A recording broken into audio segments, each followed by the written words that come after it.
Well, hello there. Welcome back to WTF is on my mind. As per usual, it's time to break down all the crazy psychological phenomena that influence how we think, act, and get manipulated. Today, I want to talk about some different types of narcissism. Now, it's not just your everyday mirror-loving, selfie-posting, grandiose narcissist. There's a lot more. I want to go much deeper. I want to dive into sort of three different faces or aspects of narcissism. So the first one is grandiose or overt narcissism. This is the loud, arrogant, power-hungry type of person.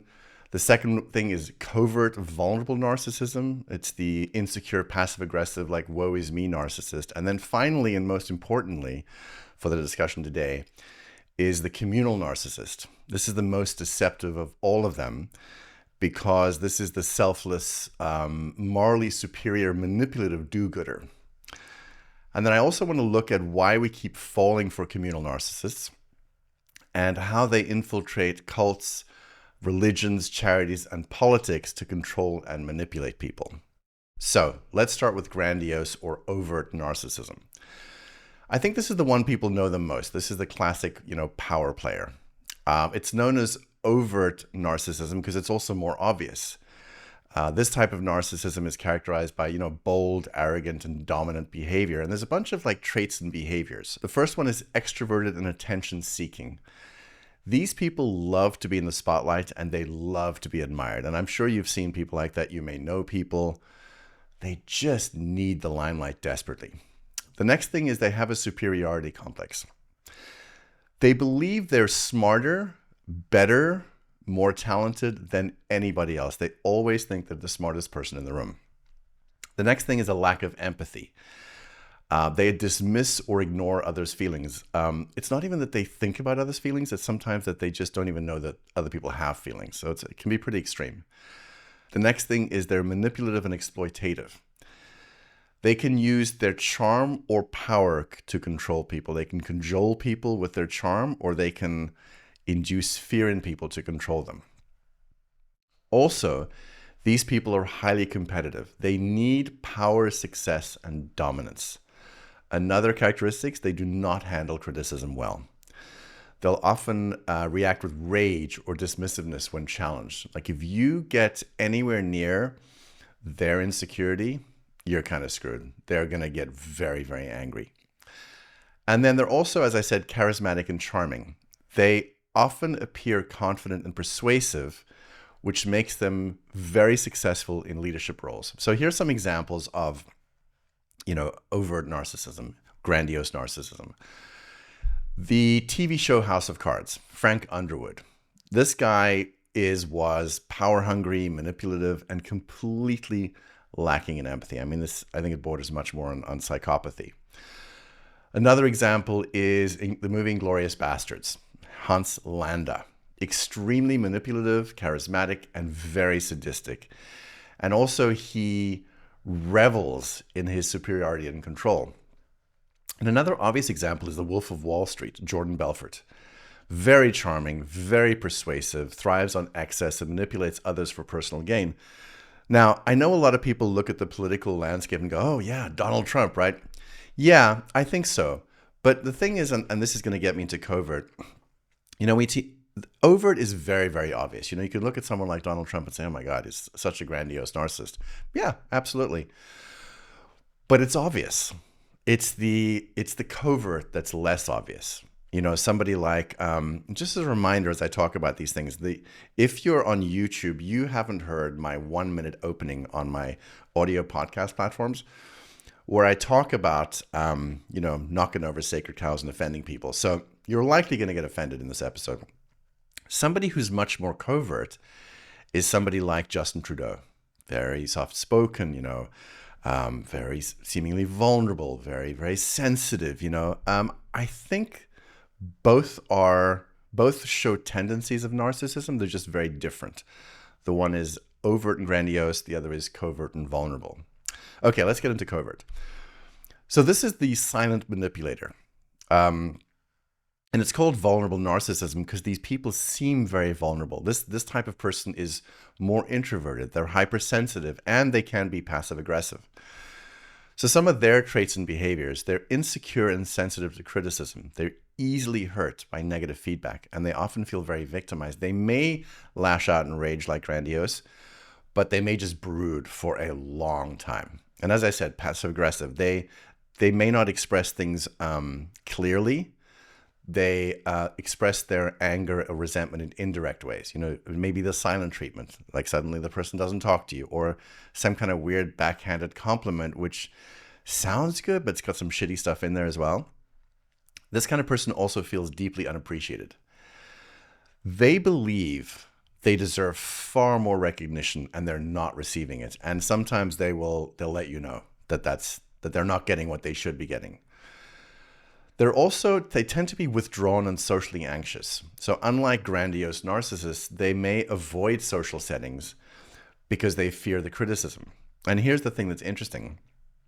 They also have a deep need for validation, but they fear rejection. So they crave admiration, but they don't openly seek it, because if they openly seek it, they may get rejected. So it's this weird push and pull of they want the admiration, but they don't put themselves out there in an authentic way to maybe get natural admiration. And that gets me to the last one, which is the victim mentality. They blame everybody else for their failures, and they often feel misunderstood or mistreated. Like, you know these people because in every situation that they're in, someone else is always to blame. They will never take responsibility, ever, for making a mistake, because they would uncover their shame and their low self-esteem underneath. So they blame everybody else. So some interesting examples I was thinking about in Harry Potter, young Voldemort, Tom Riddle. So he feels entitled but insecure, seeking revenge when he's rejected. So he embodies the insecurity, the hypersensitivity, and the deep need for validation that define this narcissistic subtype. Also from Seinfeld, George Costanza, which is a funnier version. You know, he feels underappreciated and he lashes out passive aggressively and blames others for all these failures. This person, this subtype, is any public figure who uses victimization as their currency. You know, let's say socialites that used to be in the royal family, who use self-pity and emotional appeals to control narratives and avoid accountability.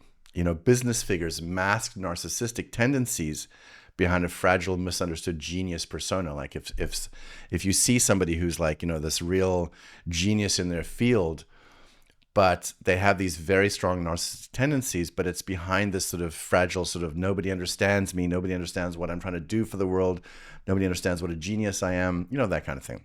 You know those people, you've seen them on television. And then there's also political leaders who use vulnerability as a weapon. They want to make people feel sorry for them while maintaining control. You know, think of like, you know, autocrats who are doing horrible things, but they're the victim of the world, which somehow gives them, you know, freedom to do whatever. So these are all, you know, and also, by the way, you know, in relationships, abusers who use their suffering to justify control and manipulation. And as I always talk about, you know, an abuser in a, let's say, romantic relationship, it's the same pattern at a political level. You know, you can have a president or prime minister that does the same thing. So both of these types, these subtypes, are narcissistic, but grandiose narcissists demand admiration, while covert narcissists resent not receiving it. Now, this next type, communal narcissism, is a subtype of narcissism in which an individual seeks admiration and validation through displays of altruism, morality, and helpfulness, rather than through grandiosity or dominance. So unlike grandiose narcissists who focus on overt power and superiority, communal narcissists wear a cloak of virtue. Now, you've heard about people talking about virtue signaling. I think sometimes it's accurate and sometimes it's not. I mean, sometimes I think people are really genuinely virtuous, and, you know, the enemy says it's virtue signaling. But this is what this kind of narcissist does. They believe that they are, you know, uniquely generous, that they're empathetic, that they're morally superior to anybody, and they often have messianic delusions. This one is tough to root out, not to root out, to recognize.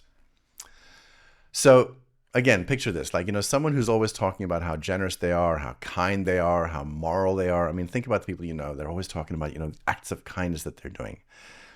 They act like they care about helping people, like saving the world, fighting injustice. But in reality, it's all about them. And it's hard to spot because they're so vocal in talking about their cause or the thing that they say they love, that people may not realize that they're literally getting fuel from it for themselves. They're now being seen as this virtuous person, as this, messianic savior who's going to do this, that, and the other for some cause. So the communal narcissist is a form of narcissism where they get their ego boost from appearing selfless, morally superior, or spiritually enlightened. Yeah, that one too, spiritually enlightened. So here's some traits of communal narcissism. So first, grandiosity and kindness. They really believe they're the most caring, giving, or selfless person. So go back to grandiose narcissism. This is where they're grandiose. They really, really think that they are the best, most moral person that's ever lived. And they shout it from the rooftops. They also have a need for validation. They constantly seek admiration and constant recognition for their generosity. And they kind of get upset when people are not recognizing what amazing things they're doing for some cause, for something in Africa, for something in the world, whatever it is.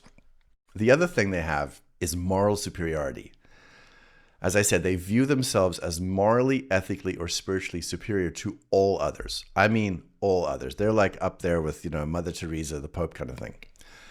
I don't want to open that can of worms, by the way. I know some of you are like, wait, I want to talk about that. They use manipulative altruism. They use kindness as a tool for control or personal gain. And this is the tricky thing. And for those of you that have listened to The Goodness Trap, and I think I want to do a more expanded version of that episode, I talk about, when someone has you by the balls, when somebody has you by your values, by your need for goodness. That's what I mean by this manipulative altruism, because they key into something you really care about, and they've got you, So they use it as a tool for control. Another one of the traits, hypocrisy. They preach kindness, but they often behave in manipulative or self-serving ways behind closed doors. Another thing they do is guilt tripping. If they're challenged in any way, they will say things like, oh my God, after all I've done for you. And this is a manipulation tactic. Or after all I've done for these people, they treat me terribly, that kind of thing. They also have an aggressive response to criticism. They react negatively when their selflessness is questioned. Like if somebody points out that what they're doing is actually selfish, man, do they get angry. And they will bring down fire and damnation on you with all their flying monkeys. And as I said before, they also have a public versus a private persona. They appear generous in public, but may be completely exploitative in private. So as I said, why is it hard to spot? It's hard to spot because they hide behind good deeds and moral causes, because they manipulate through guilt and obligation. And they convince people that criticism is an attack on their righteousness. They're very good at this. Like if you question them, they start to get upset about how you don't recognize what they're doing or how moral they are or all the sacrifices they've made, that kind of thing. So here's some general examples of communal narcissism in action. People that do social media activism for clout. They post about social causes, but they're only doing it for likes and recognition rather than genuine care. I mean, about influencers that, attend protests for a photo op or go to starving kids in Africa and make sure they have a picture there so that the world knows what good things they're doing.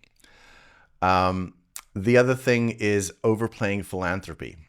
They talk excessively about their charitable acts, and they're doing it because they're expecting admiration. I mean, for example, a billionaire who donates publicly but exploits workers privately. You guys have got a lot of examples of that. There was something else I wanted to point out. It's really interesting. When, big actors become, famous and they have agencies and everything. At some point, the agency says to them, or their manager says to them, you need to get involved with a charity. And they go, well, why? Well, you need to care about something. You need to show people that like you care about things. And the person will say, well, I do care about things. No, you need to get involved in a charity. Look, if somebody wants to be involved in something like that, great. But the whole idea that in Hollywood, you have to put on this mask of virtue because that's what makes you a good person, that's pretty fucked up. Another thing they do is moral grandstanding.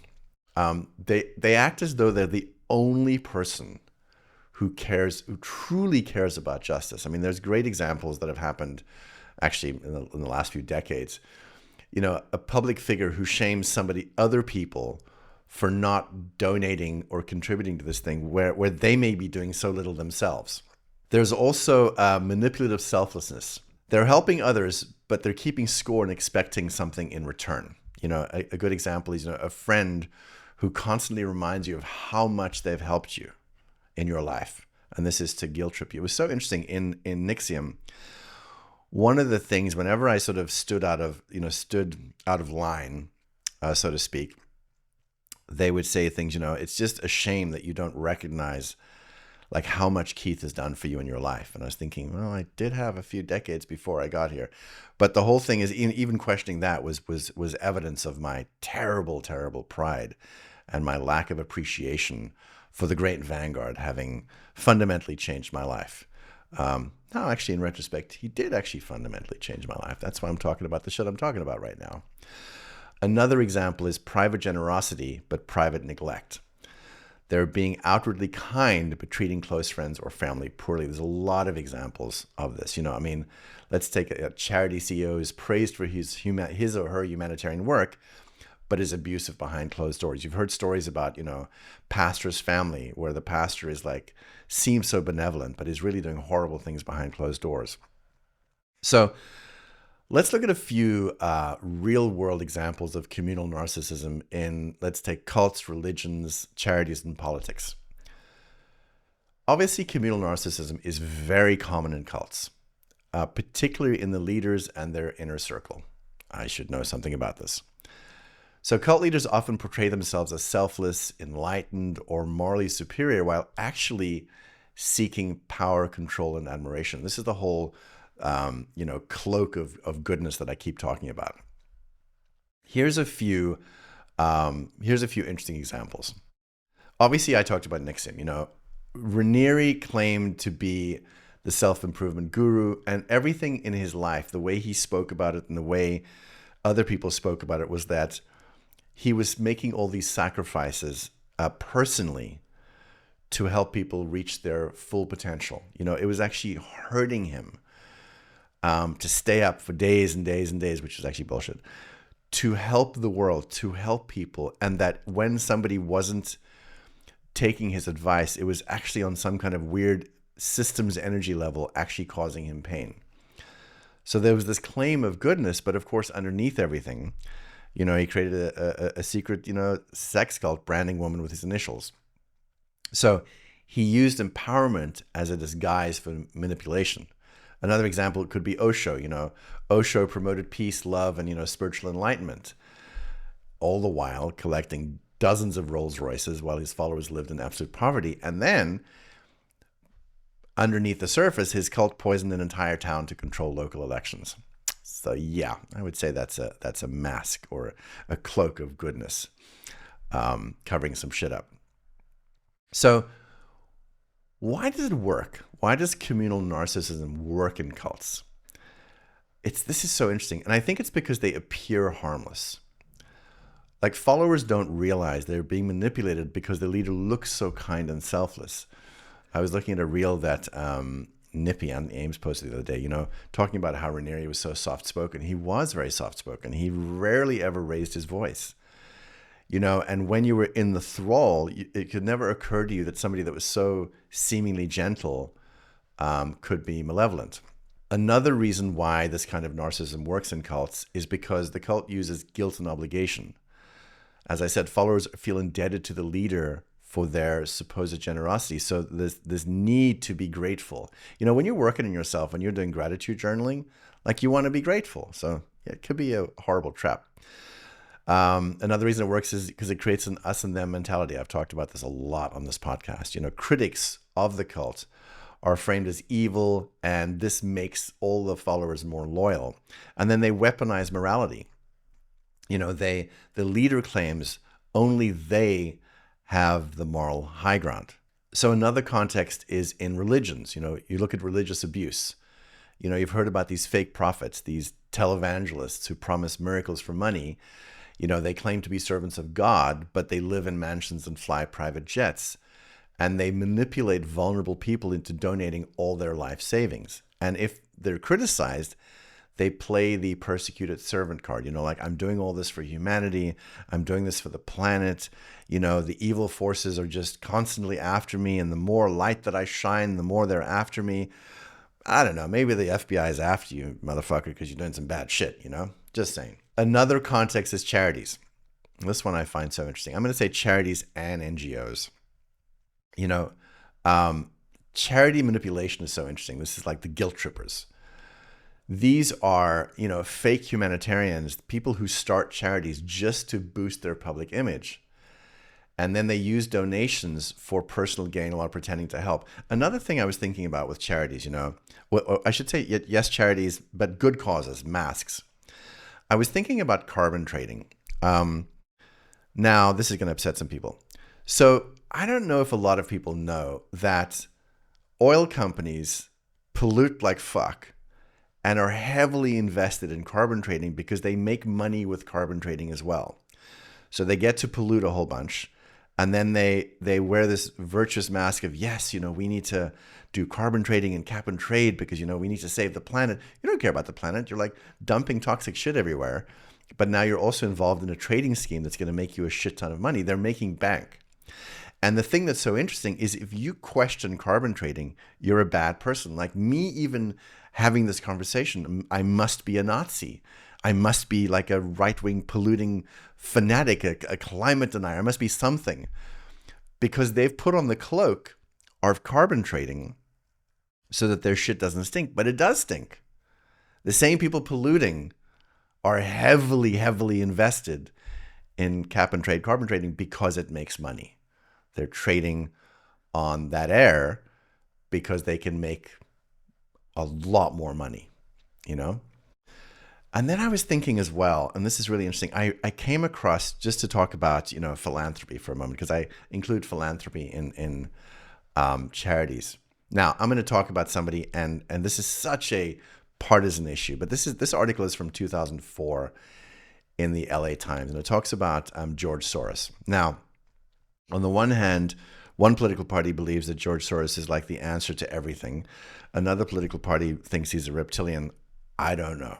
I'm not sure if I would even know what a reptilian looks like. But there was this LA Times article written October 4th, 2004, called George Soros, the God Who Carries Around Some Dangerous Demons. I want to read you some stuff from it because it's really fascinating. I did not know this article existed. So I'm going to read from the article. It says, "It seems that Soros believes he was anointed by God. I fancied myself as some kind of god," he once wrote. "If truth be known, I carried some rather potent messianic fantasies with me from childhood, which I felt I had to control. Otherwise, they might get me in trouble." That's really interesting that I had to control. When asked by Britain's independent newspaper to elaborate on that passage, Soros said, "It's a sort of disease when you consider yourself some kind of god, the creator of everything. But I feel comfortable about it now since I began to live it out." That sounds pretty fucked up. Since I began to live it out. That's so interesting. I'm still reading. Those unfamiliar with Soros would probably dismiss the statement out of hand. But for those who have followed his career and socio-political endeavors, it cannot be taken quite so lightly. Despite his reputation as an international philanthropist, Soros remains candid about his true charitable tendencies. "I am sort of a deus ex machina," Soros told the New York Times in 1994. "I am something unnatural. I'm very comfortable with my public persona because it is one I have created for myself. It represents what I like to be as distinct from what I really am. Okay, so there's a mask. In my personal capacity, I'm not actually a selfless philanthropic person. I'm very much self-centered. Soros was more succinct when he explained his life philosophy to biographer Michael Kaufman. I'm a kind of a nut who wants to have an impact, he said. But the speculator's visions don't end there. And he's quoted in the next passage, next to my fantasies about being God, I also have very strong fantasies of being mad. Soros once confided on British television. In fact, my grandfather was actually paranoid. I have a lot of madness in my family. So far, I have escaped it. So if anybody who feels very partisan is offended, just try to put it aside because, whether you think is the savior or the devil, whatever. The fact that somebody said this points to wearing a mask for the world. Now, why is that so interesting? Because I think a lot of people who have interesting pathologies, that's what they do. They craft masks. I mean, Raniere certainly crafted something.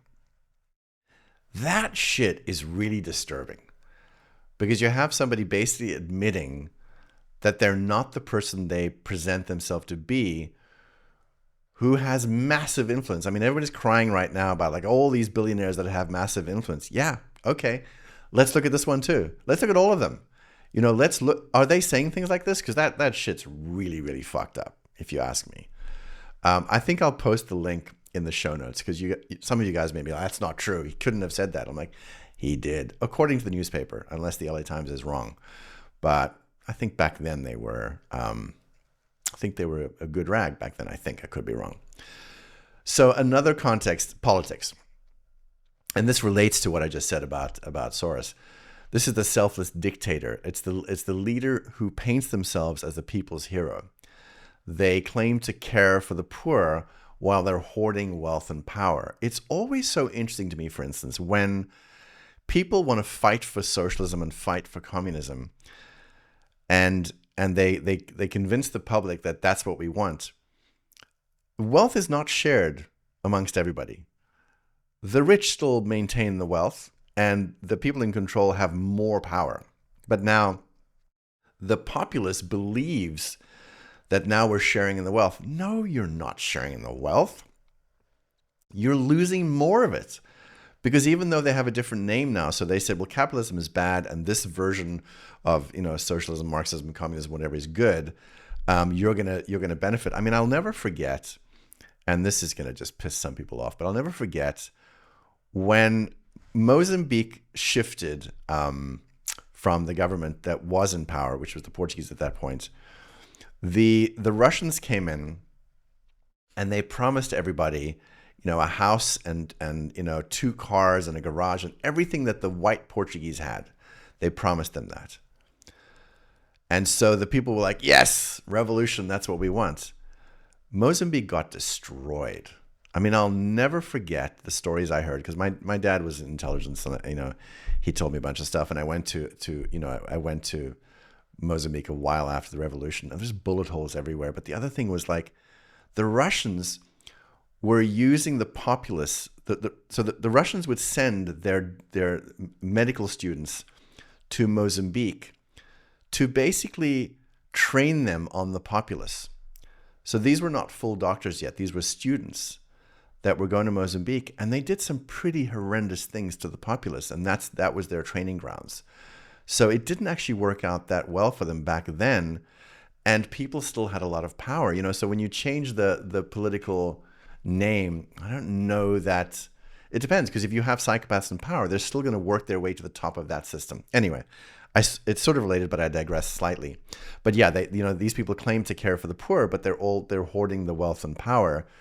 And they use, public services and charities as a political weapon. I mean, we're finding out right now. Now, if you're very partisan, and I say this, you'll be like, it's all lies. But we're finding out right now that there's a lot of waste and fraud that's been going on for quite some time now.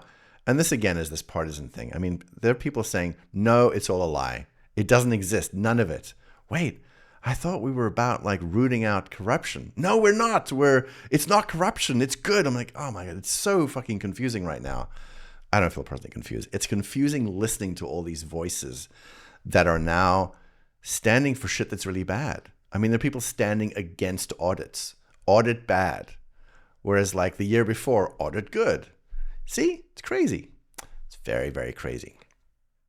So there's a thought I was having the other day about a leader who uses the illusion of liberation for their own ends. So this is like a communal narcissist playbook example. So let's say, there's this charismatic, gentle, lovely leader, it's a man, who presents himself as a champion of women's empowerment. Maybe he says things like, women don't have their own rights and their own spaces. And like, just think about it. Woman, it's got the word man in it. Female, it's got the word male in it. Women don't have their own power. And men have been oppressing women for so long. Women need to find their power. And, men have said things like, you all need to be virgins. And that's terrible. You should be as liberated as you want. And so he begins to frame his ideology around sexual liberation as a way to break free from patriarchal oppression. He uses the word patriarchy all the time. He's like, the patriarchy is terrible. The patriarchy's done terrible things to you. You need to find your way to liberate yourself. And one of the places that they've really oppressed you is in your sexuality. So that's the setup. Next, the manipulation. He convinces women that embracing their sexuality is the ultimate act of defiance against societal control. You might think it sounds unreasonable, but there's a certain logic that people might follow with that. And he positions himself as a selfless guide. And he says things like, I am beyond desires. I no longer have earthly desires, but I want to help you on your spiritual journey. And if I have to make the sacrifice to move my frequency, my density down into the material to assist you with your sexual liberation, it's so fucked up I couldn't even say the word properly. To assist you with your sexual liberation, I will make that sacrifice, right? You guys know exactly what I'm saying here. On one level, if you didn't know that this was a setup and you didn't know what I was talking about, you'd be like, it could be reasonable if I didn't say it was a man. So what's the ulterior motive? Well, while the women believe they are reclaiming their freedom against the patriarchy, the leader has engineered a system where he benefits creating a harem under the guise of enlightenment. He's basically diddling them all. And there's a lot of fraud going on, and it's I wouldn't call it consent. Now, by the way, some people have said, why do you use the word diddle? It's much more serious than that. You should use the word RAPE. Well, the reason I don't use that word is because you get fucking shadow banned. You get your YouTube shit like taken down or demonetized or a bunch of things whether you use that word, which is so weird. Shouldn't you call it what it is? According to the tech gods, no. So I digress. So what's the guy's real goal? What's this leader's real goal? Well, his real goal is personal gratification, getting his rocks off. But it's disguised as a noble cause. And this is why this is so difficult, because they tap into your need for goodness or your need for freedom. And if they use the word patriarchy enough, you're like, well, the patriarchy's fucked. I want to go against the patriarchy. I mean, there are people, I don't know. I mean, you hear porn stars that think that what they're doing is somehow liberation. Okay, maybe. I'm just not built that way. Most people I know are not. I think they've been fucked over by somebody. So if you look at the bigger picture, this is communal narcissism. This example is communal narcissism. It's manipulating people under the mask of benevolence. And it's a classic tactic because, as I said, it's using people's desire for freedom to actually control them. So they think they're becoming more free, but they're actually being controlled. That was the whole basis for DOS. These women thought they were becoming more free, but they were becoming slaves. And he was spouting off this, slavery is freedom bullshit. And I understand that when you really believe that you're not strong and need to be stronger or need to be free, and somebody presents you with something that seems potentially plausible and they would never hurt you, maybe you want to try it. I don't think it's don't think the best approach is just to dissent and say, oh my God, they're idiots. I don't think they're idiots. I can see how anybody can get fooled. So, communal narcissists are dangerous because they hide their self-interest behind good intentions. Cult leaders use altruism and morality as tools for manipulation, and they're disguising their need for control and their need for admiration and worship as selflessness. So why do we keep falling for communal narcissists? It's so interesting because they exploit fundamental human desires, belonging, purpose, liberation. They don't operate like traditional narcissists who are openly self-serving. Instead, they wrap their selfishness in altruism and morality or social justice, making them harder to detect. So just to break it down some more, they reflect our deepest hopes and fears. So people are drawn to leaders who speak to their struggles, whether it's oppression, inequality, or longing for freedom. And when somebody claims to be a savior, especially with a cause that resonates, we tend to overlook the red flags. Another thing, they exploit the need for belonging. Communal narcissists create movements, not just followings. This is really important. When you're part of a movement, it feels bigger than yourself, making it hard to question the leader without feeling like you're betraying the cause. That's super important. That's what happened to me and happens to many people, especially in politics. Another thing, they use morality as a weapon. They position themselves as the righteous one, making any dissent seem like a betrayal or complete ignorance. If they claim to be liberating women, questioning them makes them seem anti-feminist rather than rational. And the other thing they do is they play the long game. So unlike overt narcissists who demand instant admiration, communal narcissists build trust over time. I mean, Raniere was so good at this. Time. They can take decades.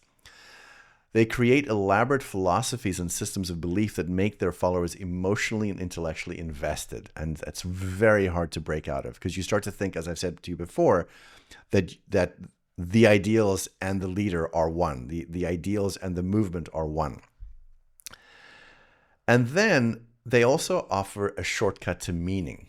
You know, people crave purpose and meaning, and a communal narcissist provides an easy packaged answer. Follow me and you'll be free, or follow me and you'll get the answer, or follow me and you'll have more meaning than you've ever had in your life.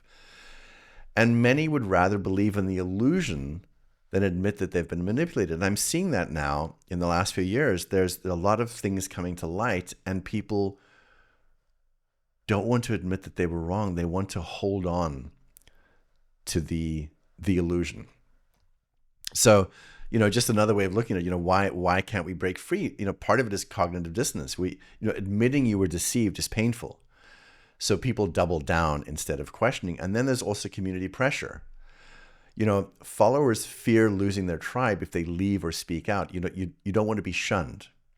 Then there's also the sunk cost fallacy. If you've invested years in a belief system, walking away feels like you've just, you know, wasted all your time. So how do you stop falling for it? Well, something I've mentioned before, look for their actions, not just their words. If someone claims to be selfless, but everything benefits them, you need to question that. Another thing, be wary of absolute truths. If questioning the leader is forbidden, huge problem, huge red flag. Another one, trust your gut. If something feels off, don't dismiss it because the crowd believes in it. Really important right now. Really important with media and all the psyops going on. And then remember, this is really important. Liberation should never require submission. If freedom requires obeying one person, any person, it's not freedom. That is slavery. As always, my friends, stay very, very, very curious.